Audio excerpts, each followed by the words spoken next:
आगामी कार्यक्रम प्रायोजित किया है जॉयस मायर मिनिस्ट्रीज के मित्रों और सहयोगियों ने।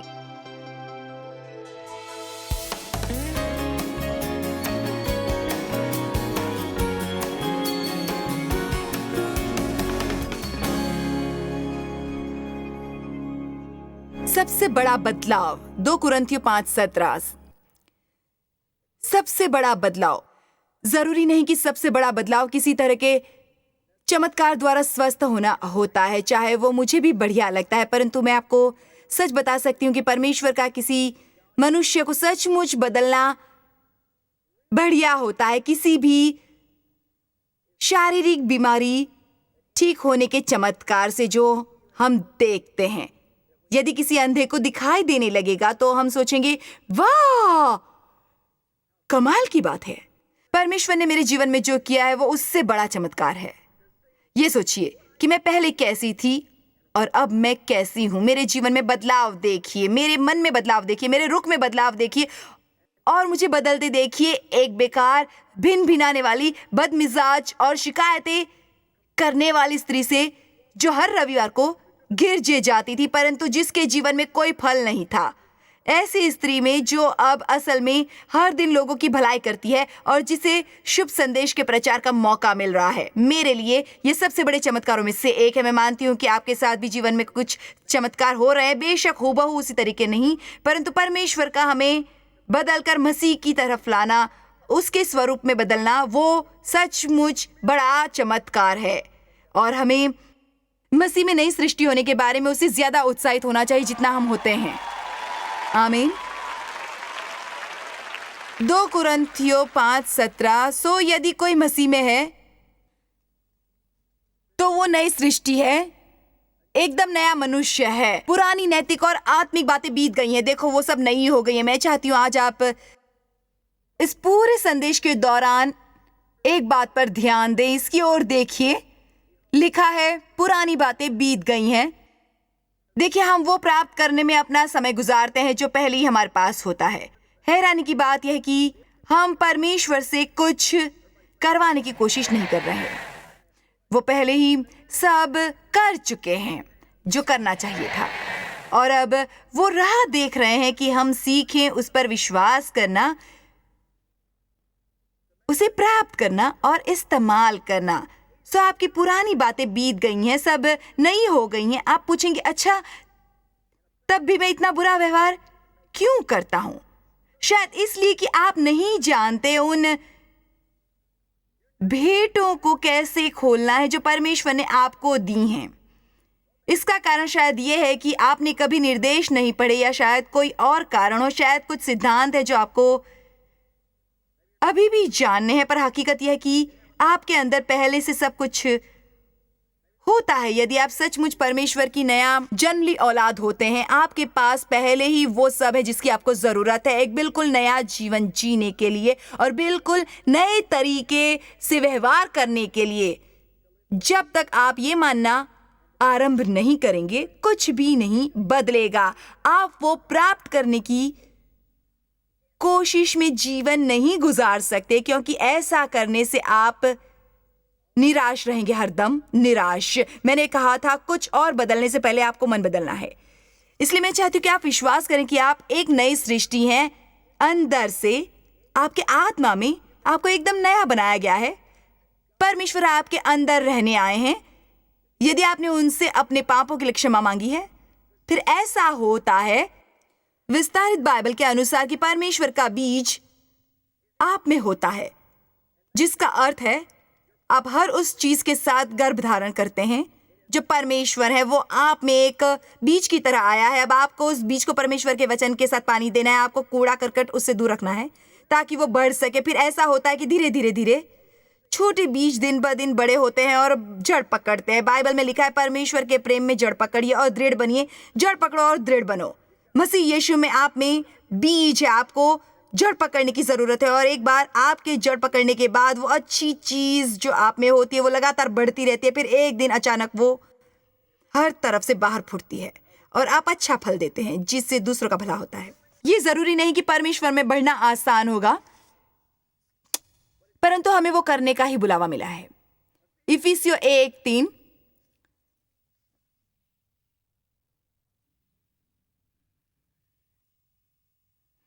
हमारे प्रभु यीशु मसीह के परमेश्वर और पिता का धन्यवाद, महिमा, प्रशंसा और वाहवाही हो, जो शायद किसी दिन हमें आशीष देंगे। नहीं, अच्छा, दोबारा कहते हैं। नहीं, दोबारा कहते हैं। हमारे प्रभु यीशु मसीह के परमेश्वर और पिता का धन्यवाद हो, जो यदि हम थोड़ी और कोशिश करें,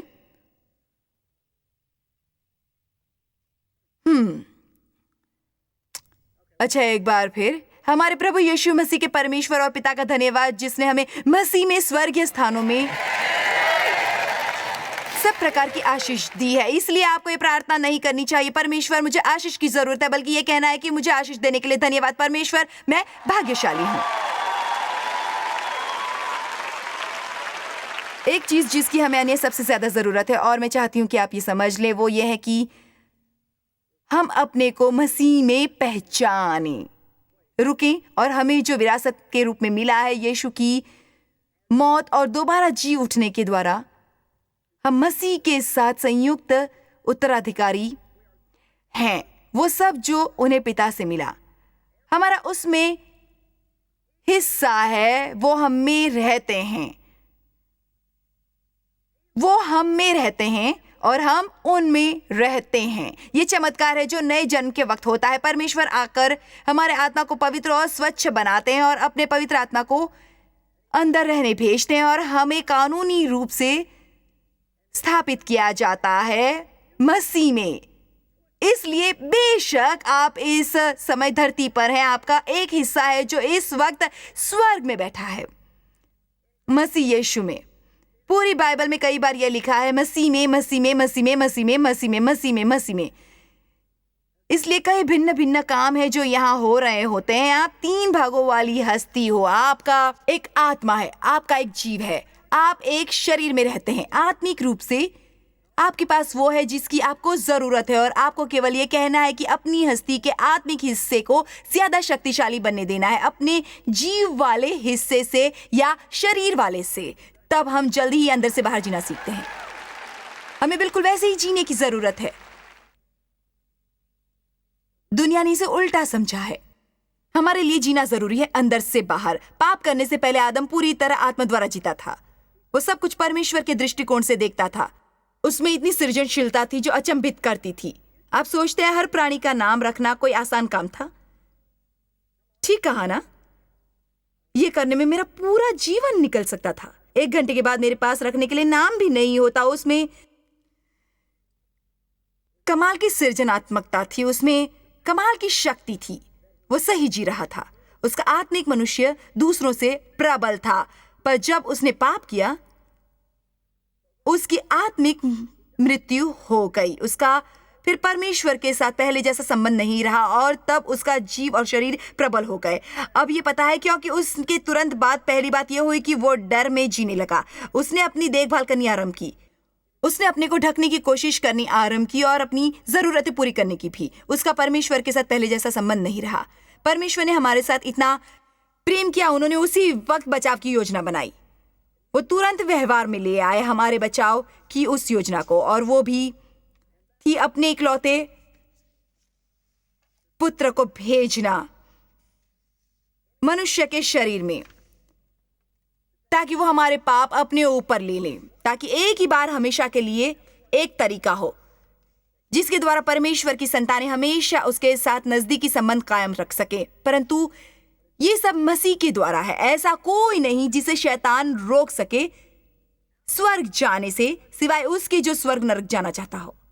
ऐसा कोई नहीं जिसका उद्धार न हो सके यदि वो मसीह के शुभ संदेश को जानता हो। द्वार खोल दिया गया है ताकि हर पुरुष, हर स्त्री, हर बच्चा और हर पीढ़ी परमेश्वर को जान ले, और वो भी व्यक्तिगत रूप से। आपको किसी पादरी द्वारा जाने की जरूरत नहीं है, आपको किसी प्रचारक द्वारा जाने की जरूरत नहीं है, आपको अपने माता पिता द्वारा जाने की जरूरत नहीं है। आप परमेश्वर के साथ स्वयं संबंध बना सकते हैं। आपको घुमा फिराकर परमेश्वर के साथ संबंध नहीं बनाना। आपको परमेश्वर के साथ व्यक्तिगत संबंध की जरूरत है। आप परमेश्वर से सुन सकते हैं, पवित्र आत्मा का मार्गदर्शन ले सकते हैं। यहां जाने से पहले अगर आप उत्साहित नहीं होंगे तो मैं समझती हूं कि आपकी कोई और मदद नहीं करेगा। आपको जानना है कि आप कौन हैं, और ये कि आपके पास क्या है, आपके पास इस वक्त क्या है। आप भाग्यशाली हैं, आप नई सृष्टि हैं। पुरानी बातें बीत गई हैं, देखो सब नई हो गई हैं। आप मृत हैं पाप के लिए। दरअसल मैं आपके आत्मिक हिस्से की बात कर रही हूं। आपको अपने आत्मिक हिस्से का सबसे ज्यादा सम्मान करना सीखना है। जितना आप करते हैं अपने विचारों, अपनी भावनाओं और अपनी इच्छाओं का, आपका जीव ऐसा बात करता है। मुझे महसूस होता है, मैं जानती हूँ जॉयस की मुझे आशीष प्राप्त है, परंतु मुझे महसूस नहीं होता मुझे आशीष मिली है। जब मैं आपके जीवन की तरफ देखती हूँ मुझे लगता है कि जैसे मुझे आशीष मिली हो। हाँ, मैं नहीं समझती कि मैं भाग्यशाली हूँ। क्या मैं भाग्यशाली हूँ? नहीं, शायद आशीष मेरी बगल से निकल गई है। आपको उस पर विश्वास करना है जो परमेश्वर कहते हैं। आप आज फैसला क्यों नहीं करते कि अपनी भावनाओं को वो करने देंगे जो वो चाहें, परंतु आप परमेश्वर पर विश्वास करेंगे। अपनी भावनाओं के सामने घुटने टेकना बंद कीजिए, उन्हें अपने पर अधिकार करने मत दीजिए। आप किसी से क्रोधित होकर भी उनसे अच्छा व्यवहार कर सकते हैं। आप शायद इस वक्त सोच रहे होंगे मैं ऐसा नहीं कर सकती। नहीं, बिल्कुल नहीं, आप कर सकते हैं। शर्तिया कर सकते हैं। यदि आपको विश्वास होगा कि आपके अंदर वो करने की शक्ति है जो परमेश्वर आपसे करने को कह रहे हैं, आप वो कर सकेंगे, क्योंकि आपका आत्मिक मनुष्य ज्यादा शक्तिशाली है। आप भाग्यशाली हैं। मैंने उन्हें भेजकर ये पैक की हुई भेंट मंगवाई है आपको कुछ समझाने के लिए। परमेश्वर ने हमें मुक्ति दी और उससे संबंधित हर चीज भेंट में दी है। अब ये सुंदर भेंट है, परंतु ये मेरे किसी काम की नहीं होगी यदि मैं इसे खोलूंगी नहीं। बहुत लोगों को परमेश्वर से उपहार मिलते हैं जिन्हें वो ज्यादा गहराई में नहीं जानते खोलने के लिए, परंतु मैं ये भी कहना चाहती हूं कि इस डिब्बे में जो भी है उसके साथ एक निर्देश की पुस्तक है। वैसे एक बात बताऊं, यदि मैं इस चीज से ठीक तरह से काम न करवा सकूं, क्योंकि मैं निर्देशों की पुस्तक नहीं पढ़ती, फिर इसमें किसका दोष है?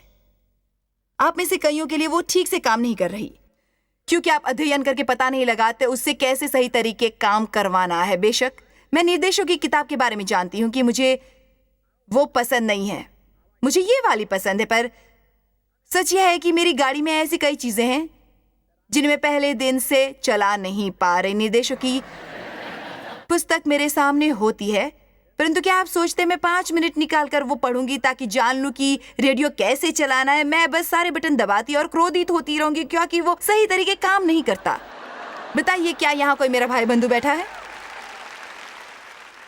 मैं अपना कंप्यूटर आज भी उसी तरीके से चलाती हूँ जैसे किसी ने मुझे 20 साल पहले सिखाया था। मेरा पुत्र पूछता है, क्या यहाँ क्या कहा आपने? आप क्या कर रही हैं? आप अभी भी अपनी किताबों को फ्लॉपी डिस्क पर डाउनलोड करती हैं? क्या आप कर रही हैं ये? माँ, हमें ऐसा करना चाहिए कि, परंतु मेरे पास फिलहाल उसके लिए बिल्कुल समय नहीं। मैं जानती हूँ मेरा बहुत समय बचेगा और मेरे लिए वो बहुत आसान भी हो जाएगा, परंतु मैं कहती हूँ वो निर्देशों की किताब नहीं पढ़ना चाहती हूँ मैं। कोई समझ रहा है मैं क्या कह रही हूँ? परंतु हमें अपने आत्मिक जीवन के मामले में ऐसा व्यवहार नहीं करना है। ये विजयी जीवन जीने के तरीके के बारे में आपकी आज्ञाओं की पुस्तक है। आपको किसी भी समस्या का हल चाहिए हो वो इस किताब में मिल सकता है। यदि आप सुबह उठें और निराशा महसूस करें तो भजन पढ़ना आरंभ करें। यदि आपको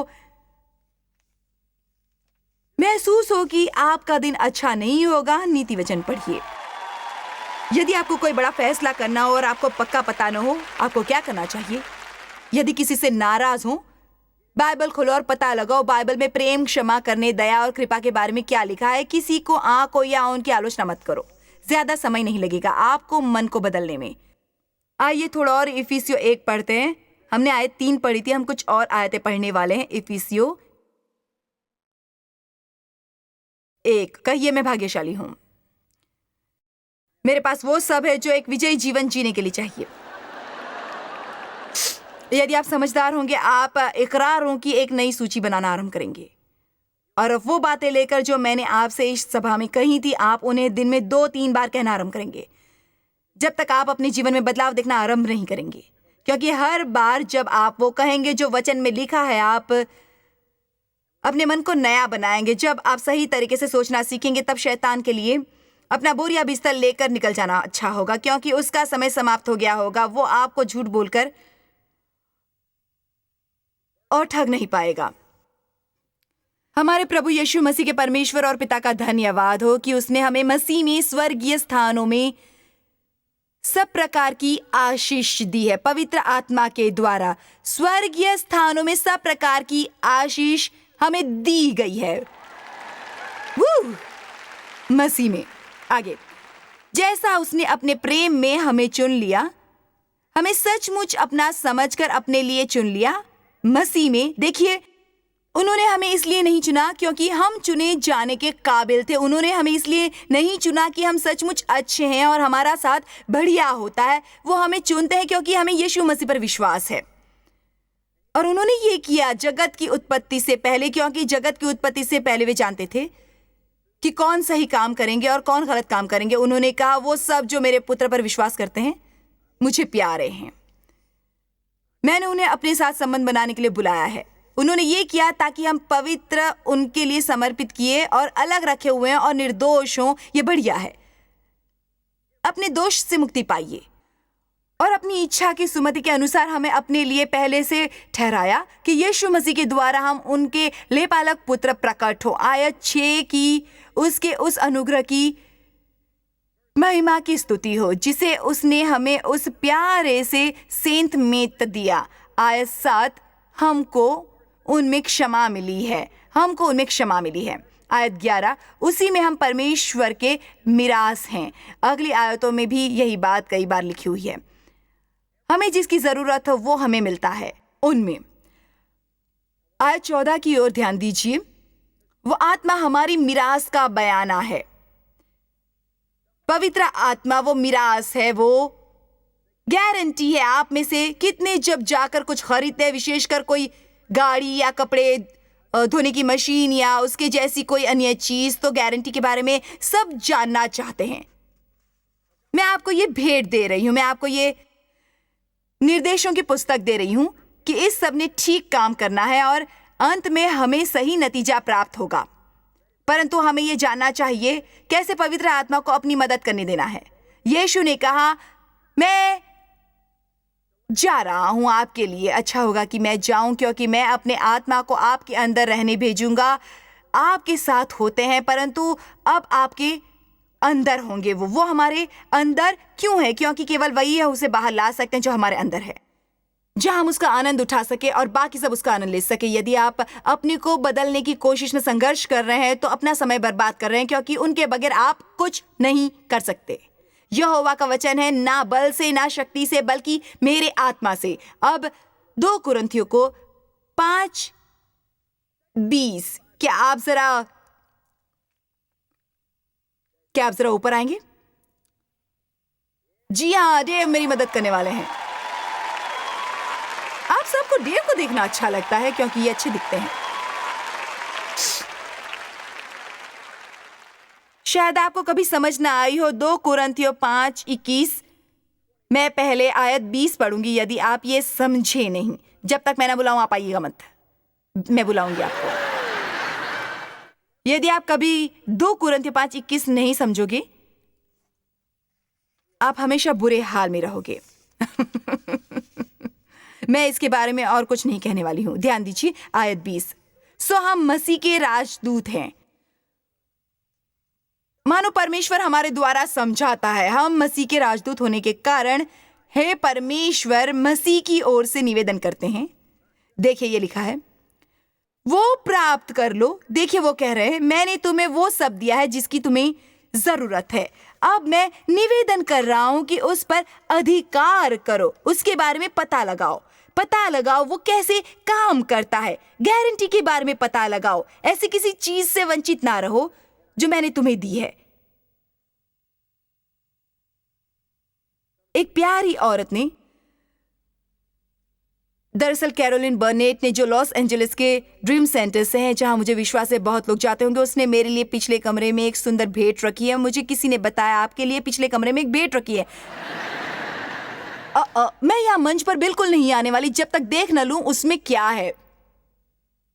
मैंने डिब्बा निकालकर उसे खोला और उसमें एक अति सुंदर बाइबल पड़ी थी, जिसके आवरण पर एक बड़ा सुनहरा क्रूस है। वो बहुत सुंदर है, बहुत सुंदर, धन्यवाद। परंतु देखिए, यदि हम इतने उत्साहित होते हैं कोई सांसारिक भेंट खोलने के लिए, फिर हम उन भेंटों को खोलने के लिए इतना जोश क्यों नहीं दिखाते जो परमेश्वर ने दी है।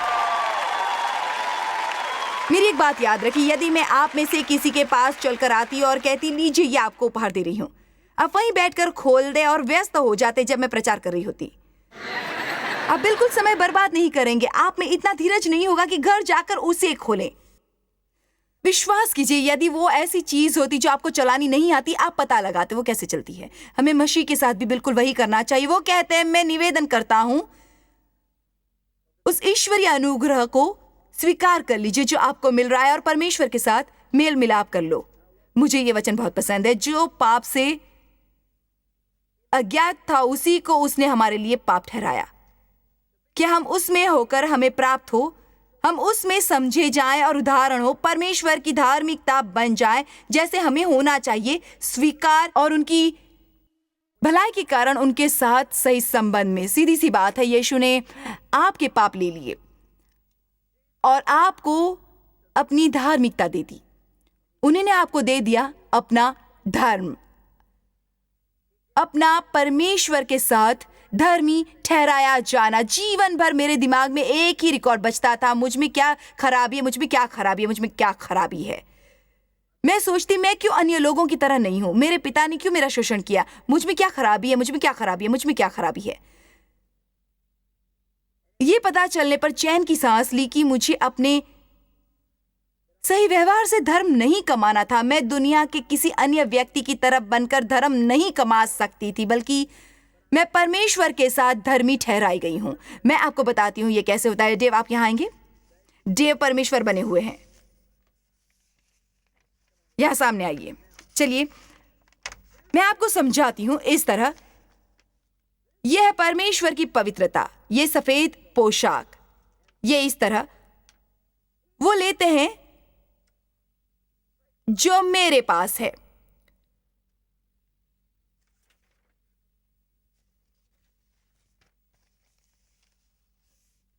जो है मेरा पाप।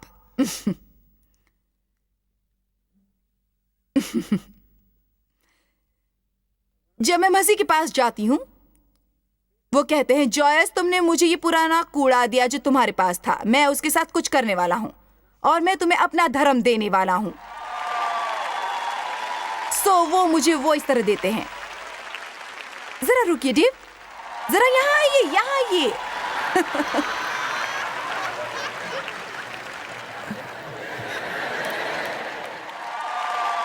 हम इसमें गड़बड़ कर रहे हैं। तो ये पोशाक लो, धर्म की ये पोशाक पहन लो। मैं तुम्हें ये देता हूं। ये तुम्हारे लिए थोड़ा बड़ा है, परंतु मैं मदद करूंगा ताकि तुम पर ये फिट आए। बहुत समय नहीं लगेगा, जल्दी ये तुम पर एकदम फिट आएगा। You're धन्यवाद, welcome. धन्यवाद। अच्छा, और हाँ, मैं कहना चाहूंगा कि इसका मतलब ये है कि मैं तुम्हें जो भी करने को कहूं, तुम्हें वो करना पड़ेगा। ये उन्होंने अपने से बनाया है, मैंने उन्हें ये करने को नहीं कहा था। मैं आपको समझाने की कोशिश कर रही हूं कि ये कैसे काम करता है। देखिए, जब हम उन्हें अपने पाप देते हैं, वो आपको अपना धर्म देते हैं, परंतु जब वो आपको मिलता है, वो आपके लिए बहुत बड़ा होता है। क्या आप ऐसे जी रहे हैं जो परमेश्वर ने अपने वचन में आपके बारे में कहा है, या अपनी भावनाओं के द्वारा? रोमियो 8:8 के अनुसार आत्मा द्वारा चलिए, स्वभाव की इच्छाएं पूरी मत कीजिए। कर सकते हैं, परंतु हमें उसके आगे घुटने टेकने और उसके अपने जीवन पर अधिकार करने देने की जरूरत नहीं है। जॉयस मायर मिनिस्ट्रीज में आप हमारे लिए बहुत ही कीमती हैं, जितना कि आप जानते हैं। हम आपकी सराहना करते हैं और इस सेविकाई को दुनिया भर में संभव बनाने के लिए हम अपने दोस्तों और सहभागियों को धन्यवाद देते हैं। हम साथ मिलकर भूखों को खाना खिलाते हैं, गरीबों को कपड़े देते हैं और कई देशों में सुसमाचार बांटते हैं। अपना प्रार्थना निवेदन भेजने के लिए कृपया आज ही संपर्क कीजिए joycemeyer.org पर। हमारे स्रोतों के बारे में और भी जानिए। जॉयस की सभाओं की सूची देखिए हमारे साथ सहभागी बनने के लिए, क्योंकि हम दुनिया भर में मसीह के प्रेम को बांटते हैं। इसका खर्च उठाया है जॉयस मायर मिनिस्ट्रीज के मित्रों और सहयोगियों ने।